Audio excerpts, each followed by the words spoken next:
जय श्री राधे दोस्तों। एक सेठ नदी पर आत्महत्या करने जा रहा था। संयोग से एक लंगोटीधारी संत भी वहाँ थे। संत ने उसे रोककर कारण पूछा तो सेठ ने बताया कि उसे व्यापार में बड़ी हानि हो गई है।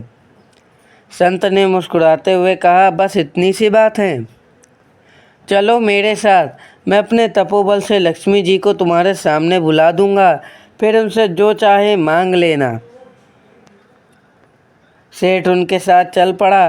कुटिया में पहुंचकर संत लक्ष्मी जी को साक्षात प्रकट कर दिया। वे इतनी सुंदर थीं कि सेठ अवाक रह गया और धन मांगना भूल ही गया। देखते देखते सेठ की दृष्टि उनके चरणों पर पड़ी। उनके चरण मैल से सने हुए थे। सेठ ने हैरानी से पूछा, माँ, आपके चरणों में यह मैल कैसी? माँ ने कहा, पुत्र, जो लोग भगवान को नहीं चाहते मुझे ही चाहते हैं, वे पापी मेरे चरणों में अपना पाप से भरा माथा रगड़ते हैं। उनके माथे की मैल मेरे चरणों पर चढ़ जाती है। ऐसा कहकर लक्ष्मी जी अंदर ध्यान हो गई। अब सेठ धन न मांगने की अपनी भूल पर पछताया और संत के चरणों में गिरकर एक बार फिर उन्हें बुलाने का आग्रह करने लगा। इस बार लक्ष्मी जी के चरण तो चमक रहे थे, पर माथे पर धूल लगी थी।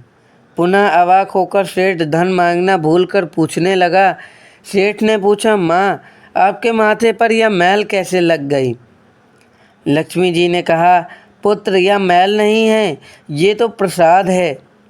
जो लोग भगवान को ही चाहते हैं वो लोग मुझे नहीं चाहते। उन भक्तों के चरणों में मैं अपना माथा रगड़ती हूँ। उनके चरणों की धूल से मेरा माथा पवित्र हो जाता है। लक्ष्मी जी ऐसा कहकर पुनः अंतर ध्यान हो गई। सेठ रोते हुए संत चरणों में गिर गया। संत ने मुस्कुराते हुए कहा, रो मत, मैं उन्हें फिर से एक बार बुला देता हूँ। सेठ ने रोते रोते कहा, नहीं स्वामी जी, वह बात नहीं है। आपने मुझ पर बड़ी कृपा की। मुझे जीवन के सबसे बड़ा पाठ मिल गया। अब मैं धन नहीं चाहता। अब तो मैं अपने बचे हुए जीवन में भगवान का ही भजन करूँगा। जय जय श्री राधे।